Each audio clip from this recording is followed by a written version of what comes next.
Are you getting leads and booking appointments, but having a difficult time locking up the deal? Well, I am going to take you step by step through a $40,000 follow-up call that we just closed last week.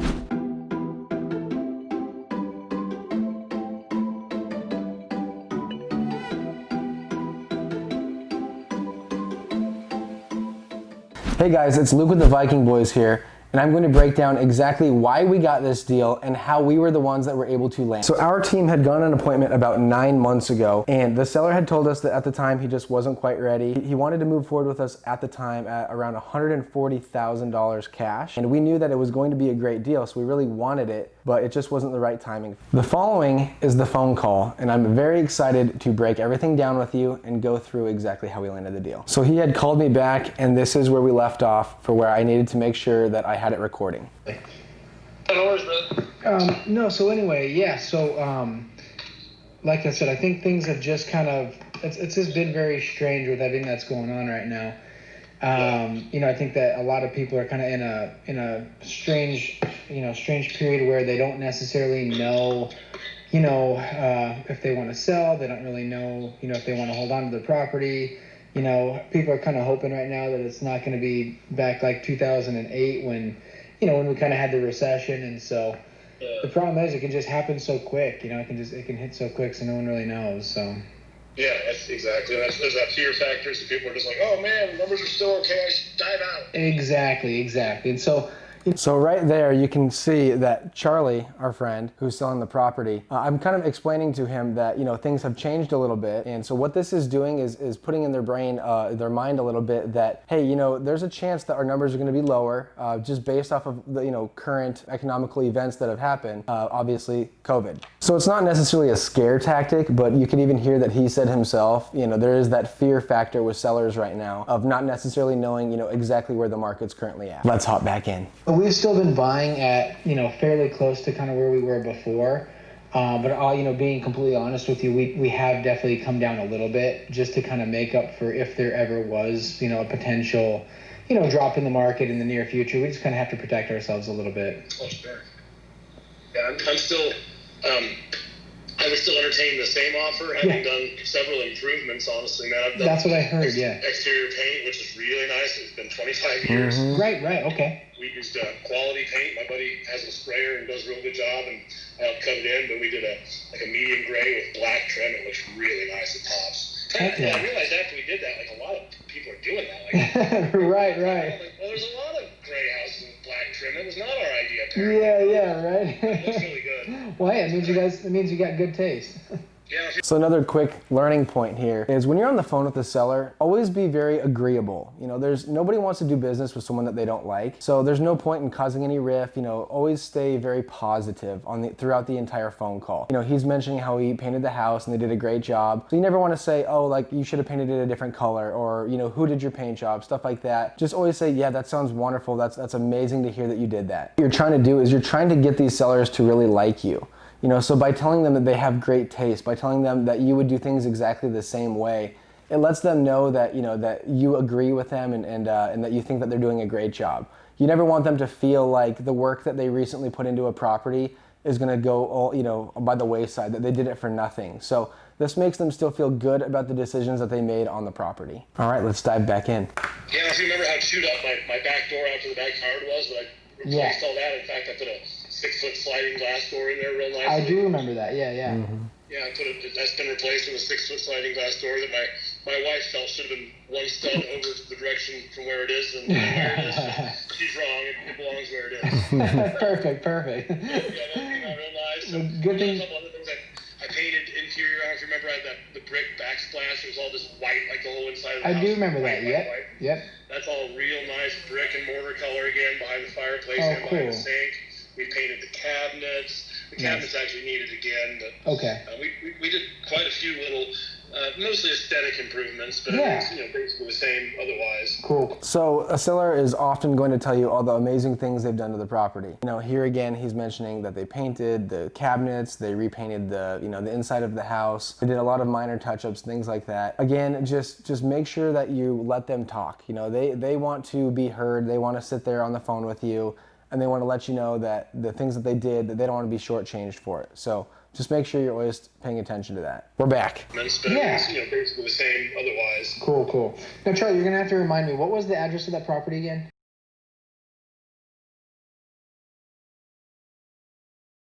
Okay. You're not going to hear that address. And then I'm trying to remember. I'll have to obviously pull it up in my notes. What was the price that we had been talking at the time? I believe you guys were about to have signed papers for like 141. 141. Okay. So I asked what the price that we were talking about was, just to see if he's going to throw out the same number as before, and he did. So Jake and I knew that if we bought this property at $141,000, that this would be a great deal. So again, if you know something is a great deal, you don't want to try to blow it up, but at the same time, you definitely want to kind of push around a little bit and kind of see how much give you have with maybe where you believe you can get that price down to. Okay. And then that was also, I'm trying to remember, that was taking. Was that taking on the foundation issues, or was that kind of figuring out where we were going to go from there? That was you going to have somebody come and actually evaluate them, and I ended up putting a halt to that. You're going to have somebody That's right. Yeah, it was that number, I believe, contingent upon your guy coming to look at the foundation issues. That's right. Yep. Okay, you're making. I'm remembering that now. So real quick, did you ever? I didn't actually say you brought it up. Did you ever have anyone come take a look at it and kind of get that figured out? No, it's the same as it was. It is, okay. So this house had somewhere in the ballpark of probably about $10,000 worth of foundation issues that needed to be addressed. And so that was something that I wanted to, remind him and bring up, that I hadn't forgotten about this, be used later on in the call as, something that's going to be able to get us a lower price on the property. Okay. Well, I guess we've got a couple different options. So the thing that's kind of nice. Always provide options. The seller likes feeling like they're in control when you give them options. Is that, I would normally say exactly like I was saying before, that we would have to be a bit lower just because of everything going on. But because you did paint the property and put in a new slider, that would definitely save us, a little bit of money there. So And the back door, something had to be done. That back door was cheap. Yeah, and I know those aren't cheap. You probably spent what, $800, $1,000 on that? I got it free off of Craigslist, but yeah, it's $1,000 door. Yeah, for sure. Yep. No, I hear you.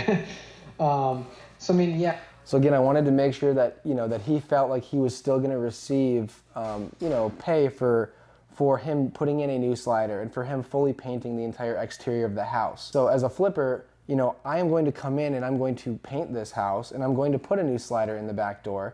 So realistically, that probably does save me, let's say it's $3,500 for exterior paint and $1,000 for a back door. So realistically, that does save me somewhere around $4,500 on this deal. Yeah, basically what I would say we could probably do, and again, I'll have to confirm this with my partner, but I would say, for just the net cash offer as is condition, straight in your pocket, kind of like we were before, I would say that we would probably be right around that 140 again, if we're going to be able to get someone to come take a look at the foundation and kind of get a quote for what that's going to run us. Because here come the options. The first option was $140,000 with the foundation issues being looked at. As you know, foundation issues they're kind of scary.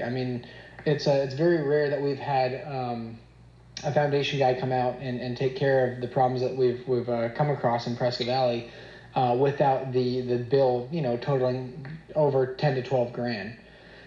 Those are some of the couple of the lower side ones that we've had, but we've had them up to $30,000, 35 grand just in foundation issues.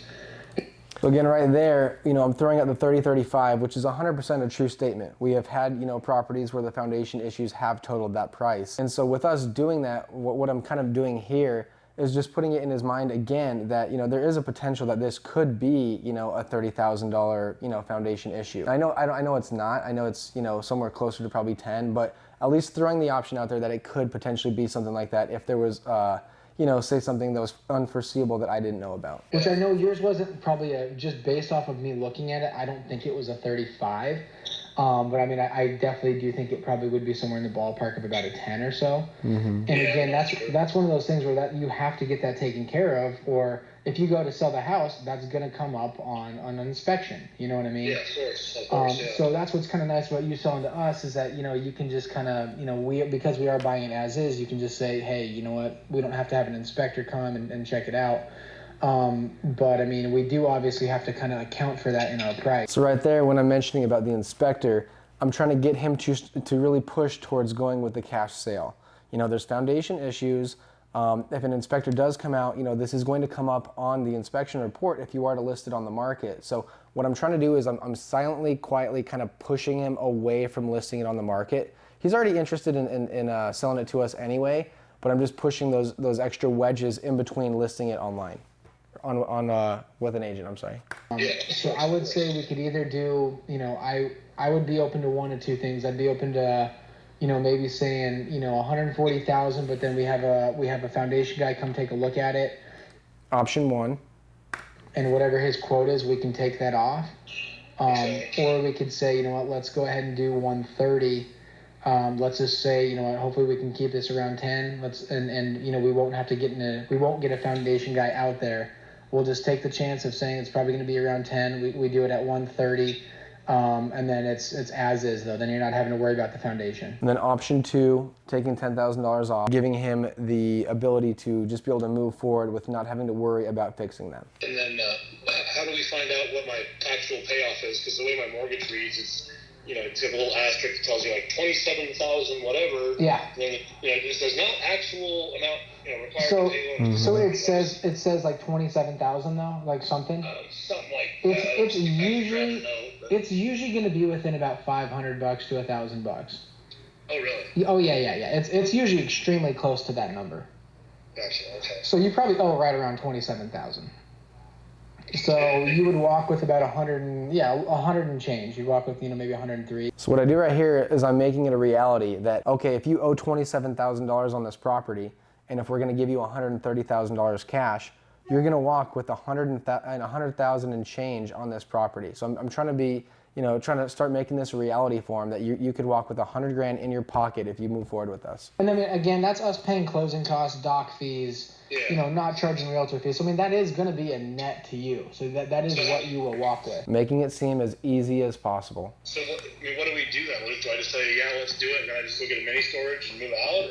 Yeah, I mean, you know, you let me know what is going to be most convenient for closing time. I mean, is this... Again, right here, you let me know what's going to be most convenient.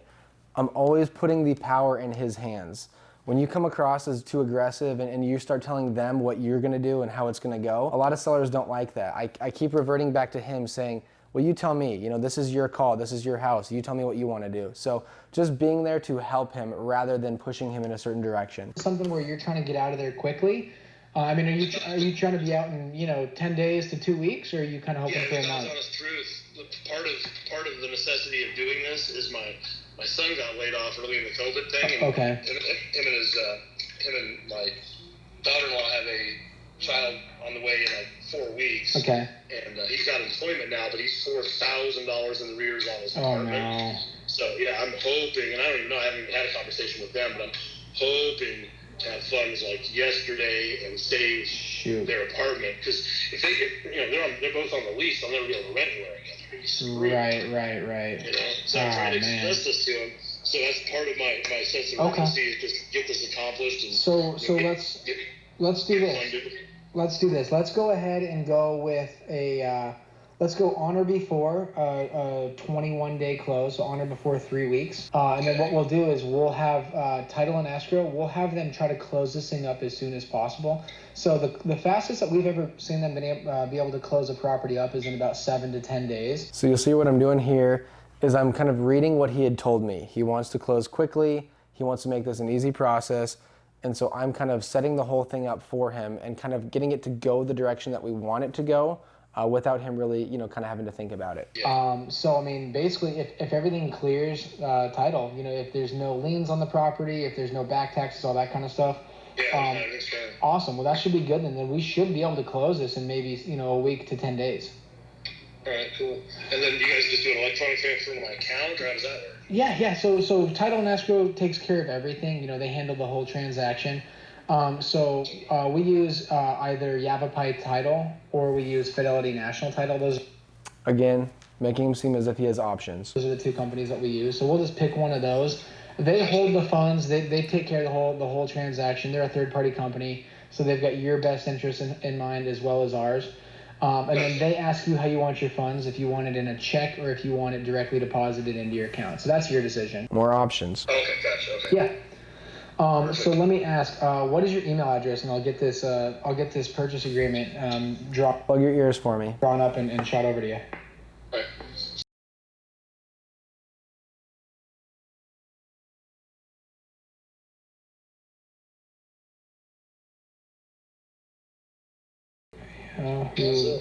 Perfect. Okay, so we're gonna go on or before 21 day. We're gonna do 130K cash as is condition. So you see what I just did there is I said a 21 day and I assumed the sale. I know I gave him options earlier of the 140 with a foundation specialist coming out or 130, and he didn't give me an answer which way or the other.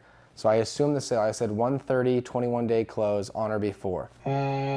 Perfect. I've got your email address here. You're the only name on title. You have any other questions for me? I don't think I do. Yeah, I'm the only name on the title. I know that. Okay. No worries. That sounds good. Then I'll have my partner Jake, the one that you met the other day as well. I'll have him go ahead and type this on up, and he'll get it on over to you. And give me a call if you got any questions. It's a super straightforward contract. States that it's as is. States there's no realtor fees. You get to take whatever you want with the property, obviously. So yeah. And guys, just make it as convenient for the seller as you possibly can. If you make it easy and convenient for them, they're going to want to work with you, especially if you end up, getting them to really like you and making it seem like they definitely want to do business with you. We're good to go. All right, cool. And then it's just some e-sign, send back to you type of thing? Yep, exactly. It's going to be DocuSign, and it'll be coming here in the next probably 10, 15 minutes. Awesome. Thanks, man. No worries, Charlie. I really appreciate it. All right, dude. Have a good one. Okay, we'll talk soon. All right, bye. Bye. Hold on. And that is how it is done. So guys, on this particular deal, again, $130,000, that's a great price for this property. The 140 that we were originally talking, that would have been a great price as well. I probably could have gotten this property a little bit lower if I would have gone the route of saying, hey, let's do 140 and let's get a foundation expert in. But the thing is that could take a week. It could take a week to get numbers back from a foundation guy. That gives the seller a whole nother week to get, more bids, to get more people in, to potentially give him other offers. And so how we do business is that when we know something is a deal and we have it at a great price, we just go for immediately locking it up. You heard me say, my partner's gonna send over a contract within 15 minutes. We sent it over in 15 minutes and he docu-signed it immediately. We had him on the hook and he was ready to go. So that's how we like to do business. So it actually turns out that this property closed today and the check was just delivered about 20 minutes ago. So there it is for you, $40,000 check. We can show you exactly how to do this. Just be sure to like and subscribe. We'll be dropping 2 videos a week. Until next time.